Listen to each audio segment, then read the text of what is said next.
Hello again and welcome back to Uniting Wizards. Today we will talk about energy and how to make the most of what you have.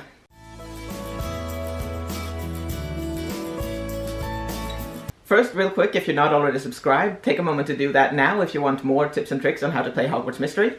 For now, one of the main issues that people are having with this game is the energy system. Every class you take and almost all of the tasks outside of the classrooms take energy to complete. The three exceptions are dueling, bonding with your friends, and playing gobstones, which is sort of a mix between those two. And as I'm sure you've noticed if you've been playing the game even for a little while, your energy runs out fast. If you have a full energy bar, you can do a 1-hour task from start to finish without a problem. The 3-hour tasks will take you about an hour and a half to complete if you go in with a full energy bar, because you have to deplete that energy bar and then basically wait for it to replenish completely before you can finish the class. That said, you can of course go back and continue the class even if you've only gotten 1 or 2 energy points back, but then you can just use those up and then you have to wait to be able to finish anyway, so it doesn't really help. And either way, it will take you about an hour and a half before you have gotten enough energy back so you can continue and finish the entire class. 8-hour tasks are even worse, of course. They will take you about 4.5 hours to complete if you go in with a full energy bar. To be clear, that is if you go in with a full energy bar, use that up, and then wait for it to replenish completely, and then go back in the moment it has to continue, and then do that at least one more time over again. So this is obviously a source of frustration. It is basically not possible to play the game for more than 5 minutes at a time before you run out of energy. And then you have to wait for an hour and a half to go back and play for another few minutes, and then so on and so on. So I've seen a lot of people complain about this, and I understand why people are complaining, because maybe you actually want to spend the entire day playing through this game, but this energy system makes that virtually impossible. But there are ways to conserve energy and make the most of what you actually have. I am now going to give you my best tips for this. And if you have any other tips, please share them with me in the comments, because I will grasp at anything that lets me have a little bit more energy. So the first tip I have for you is the free energy spots that I mentioned in my last video. They are by far the best way to gain some extra energy. And to recap, these are places in the castle where you can go and tap and get a free energy point every once in a while.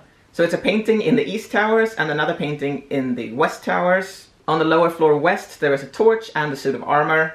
In the dungeons, there's a house elf. On the castle grounds, there is the stick on the ground. And on the lower floor east, there's a stack of books on the bench. I said in my last video that these reset every 6 hours, and this is wrong.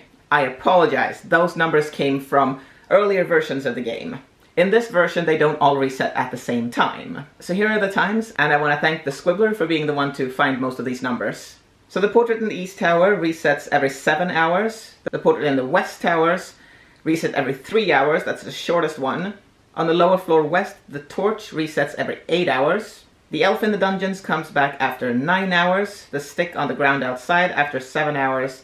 And the books on the bench have become a mess again after 6 hours. The suit of armor in the lower floor west seems to have random reset time, because I've been trying to do that research, and at one point it took 11 hours for that to be reset, and another point it took 7, so I can't tell you for sure. It might be that it actually switches up and comes back whenever it wants to.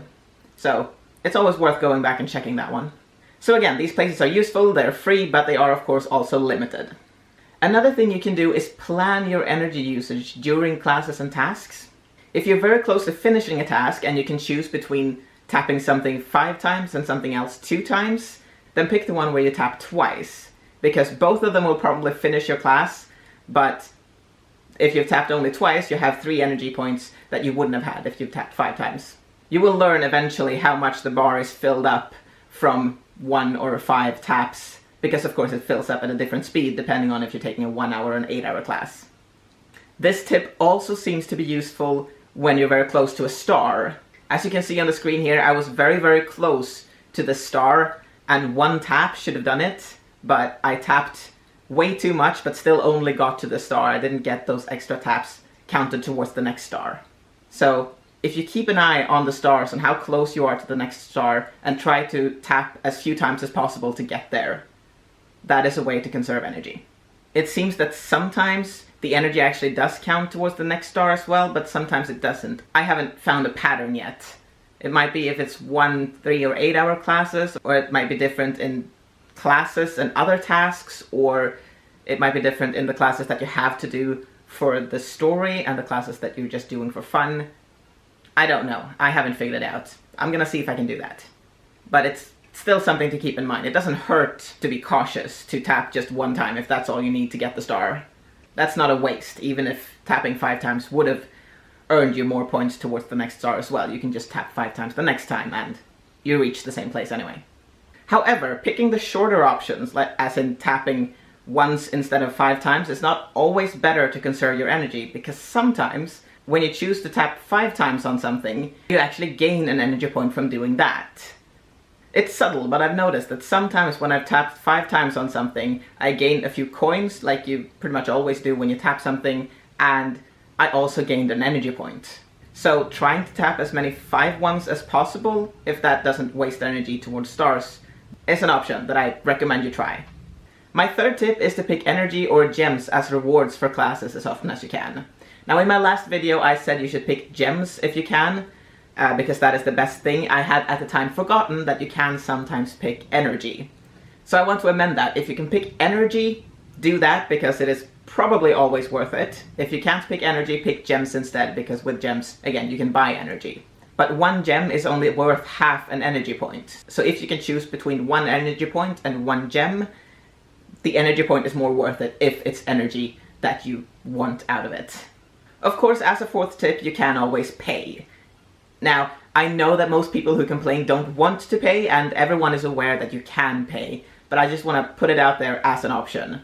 It is possible to buy extra energy. And to help you out to decide if that is worth it or not for you, I have done the math, and I hate math, so I hope you appreciate this. So 1 point of energy will cost you between 5 and 8 cents, that is in US currency. And for those of my viewers who are not familiar with US currency, which I am not either, I've had to Google a lot, that is about 4 to 7 euro cents, or in the Swedish crown, it's about 43 to 68 öre. Translating that to time, instead of waiting for an hour and a half to continue, you can pay at the most $2, 1.75 euros, or 17 Swedish crowns. And that is if you choose the smallest packages, so you buy 25 gems at a time and then 10 points of energy at a time. If you buy them in bulk, of course it gets slightly cheaper. So that's the math, and it is of course entirely up to you if you feel like that's worth it or not. I understand a lot of you don't feel like it's worth it, and I respect that. I have not yet paid any real money for this game either, and I'm not sure if I'm ever going to. Bear in mind, if you do buy energy, the biggest package you can buy is 60 points of energy. That is a lot more than your energy limit, but what happens then is what you see on the screen here, because I did this just for you guys. So as you can see, I have 60 of 27 energy points, so I have way too much. If you do this, of course I recommend you use up all that extra energy at once, because while you have that much energy, it doesn't replenish. So then you're kind of wasting time that you could have gotten free energy by not using up what you've bought all at once. Now there is another way to get energy, but it's not really a tip. But when you level up, your energy bar refills to its maximum capacity. So if you can, when you're close to leveling up, try to make sure to level up when you have as little energy as possible, because then you will get more energy for free. And that feels pretty good. But again, it's not relevant most of the time, but it's something to keep an eye on when you know you're close to leveling up. So yeah, those are the tips I have. I understand they're not a perfect solution. I know a lot of people would rather see that the energy system got reworked completely. I don't think Jam City will do that, because this is the system they decided on, and it might cost them a lot of problems to try to figure out a different way to do it. So don't think that's going to happen. If it does, that's great. But in the meantime, these are the ways I have to make the most of what the system is right now.